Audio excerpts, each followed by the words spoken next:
Cooperate करने को ready हूँ और कर रहा हूँ। मैं इदारे के साथ पूरी तरह कोऑपरेट करूँगा और जो भी जज साहब मेरे केस का फ़ैसला लेंगे मैं वो कबूल करूँगा।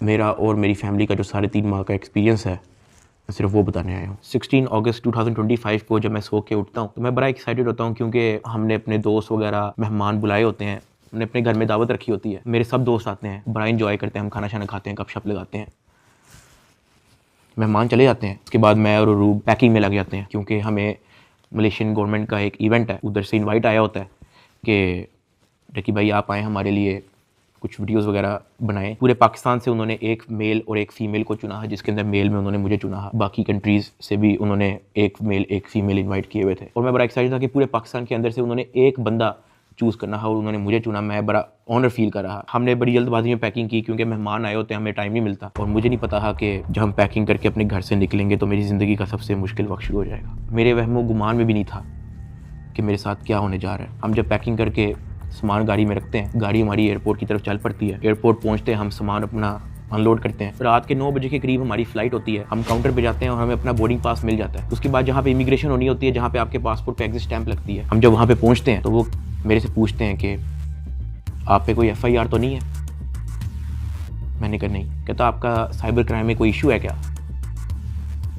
मैंने कहा नहीं। कहते आप हमारे साथ आ जाएं। मैं और अरूब एक दूसरे की तरफ देखते हैं कि ये क्या हो गया। हम किसी को ऑन टाइम ज़्यादा इन्फॉर्म ही नहीं कर पाते हैं। मैंने ज़िया को सिर्फ मैसेज कर दिया है कि ये इस तरह से इशू हो गया है तो शायद हम फ्लाई ना कर पाएँ, तो आप प्लीज़ गाड़ी जो है वो एयरपोर्ट ले आओ और हमें यहाँ से पिक कर लो। हमें लगा कि शायद हमें बस सिर्फ फ्लाई नहीं करने देंगे और हम घर जा सकेंगे। 5-10 मिनट के बाद इमिग्रेशन वाले हमसे हमारे मोबाइल ले लेते हैं, कहते हैं कि इसको एयरप्लेन मोड पर लगा दें और अरूब की तरफ वो इशारा करते हैं कि अगर आप जाना चाह रही हैं मलेशिया तो आप जा सकती हैं।